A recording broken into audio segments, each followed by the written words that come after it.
Hi, my name is Winsley, and welcome to my video on the community survey for Age of Wonders 4.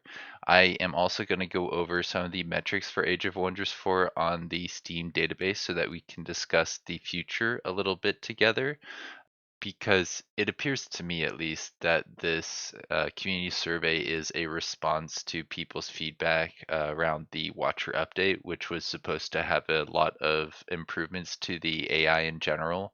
I saw a couple people saying that in a lot of ways they think it may have actually gotten worse. They may have broken some of the logic surrounding strategic movement, and a lot of people felt like there wasn't nearly enough changes to the tactical combat. It still kind of approaches you more or less the same way.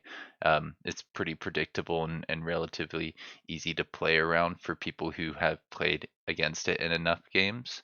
Um, but yeah, let's actually jump into the survey to take a quick look at the questions they ask. I think that kind of helps out, help illuminate what they're looking for. So yeah, this first page pretty straightforward. They just want to know who you are and how you feel about the game in general. Kind of helps them know more about like helps them get more information about the other changes they made.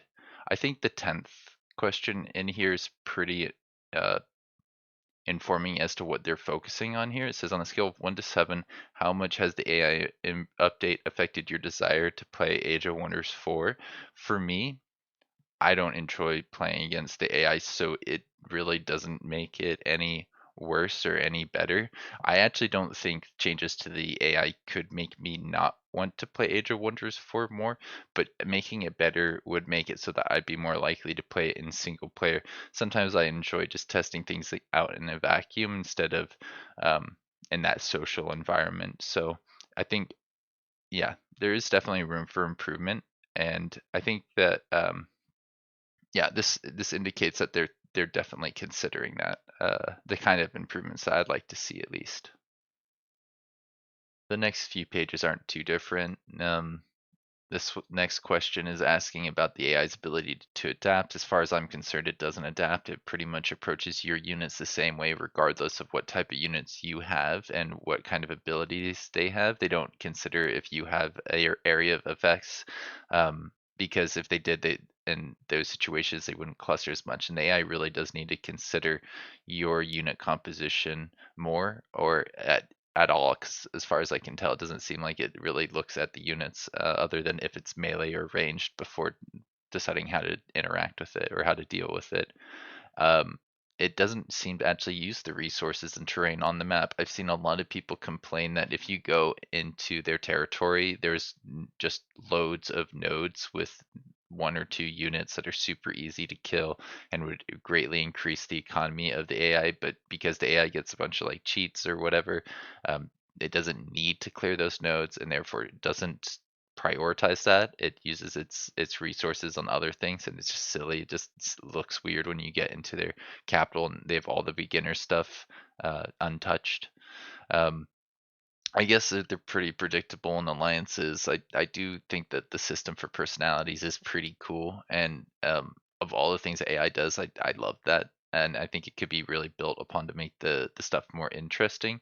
Um, but I don't think that really should be worked on before you improve the AI's ability to actually play the game on the strategic layer and the tactical layer. Uh, I had an idea for one way you could try to help out with that. This is something I've said before, and I'll say it again. I think if you had different logic for the different difficulties, like normal, hard, and easy, then it would be easier for new players to learn against like an easier AI, and then for veterans to experience a challenge. I think if you make it so that if you just increase the numbers, the game doesn't actually get significantly more challenging by just saying, okay, they earn more gold here. That's not going to change the way they actually interact with you in combat in any meaningful way. And then turning down the difficulty, I actually don't think helps new players um, learn good habits for actually playing the game long term. I think it makes it actually harder for them to switch to playing against normal because they just get used to um, the game being an absolute cakewalk. Whereas I think if you you change the logic, they could learn the basics of the mechanics and then be like, okay, this is actually a little easier. It's too predictable. I want the AI to start going for more advanced strategies a little bit earlier and implementing them against me. I think in a game like Age of Wonders 4 or even like Stellaris, it makes sense to have little separate buttons to toggle on for things like advanced AI. So if you wanted to play against the AI on like with lower economic bonuses, but more of an a advanced AI mentality, you could toggle that on. Uh, and yeah, with the way the menu's set up, it wouldn't be that hard to place just another little check in one of the many menus to give people the experience they want. Now, I know that it would probably take a lot of time, effort, and money to implement some of the changes that are being requested by the community, but I believe this survey was put out by Triumph Studios, the developers of Age of Wonders 4, because they're aware that they could improve the AI. They've seen a lot of the feedback across the different forums like Reddit, the official forums, and Steam about the AI not being improved to the level that people are expecting. And I think if you actually go to Steam, the reviews have been pretty negative recently because of things like that, and I think maybe some things relating to the Dragon Dawn DLC. I I expect that review will go up against once they implement a few more changes, once we start seeing some other DLCs. And we'll also probably see a lot more people come back to the game. If we look at Planetfall, they got down to like 500 concurrent players back here in 2020, but then right around the DLC, they got it back up to 3,000. So we'll probably see a couple more peaks in lifetime concurrent players. Um, but it's hard to really say with any certainty just looking at those numbers. What I find most interesting about the concurrent players here is if you compare it to another Paradox game, Stellaris. If we go over here, their all-time peak is only a little bit more than Age of Wonders 4's all-time peak. That this is 68,000. I think the other one was 43. Yeah, 43,000 essentially if you round up. And right now they have a lot more concurrent players. And I believe that is not just because the AI is amazing in single player. It isn't. It's actually incredibly predictable.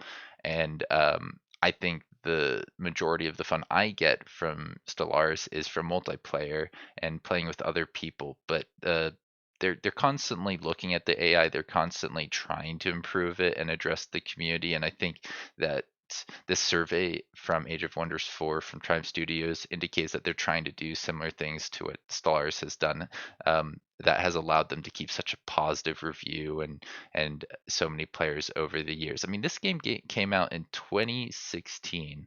Age of Wonders 4 only came out 3 months ago. So the fact that they have 15 times as many people playing right now is pretty impressive for Stellaris. In general, Stellaris is a bit of an outlier. Most games tend to follow a trend pretty similar to Age of Wonders 4, but Age of Wonders 4 is still relatively young, is still a relatively new game, and they can definitely turn around these metrics that we're starting to see.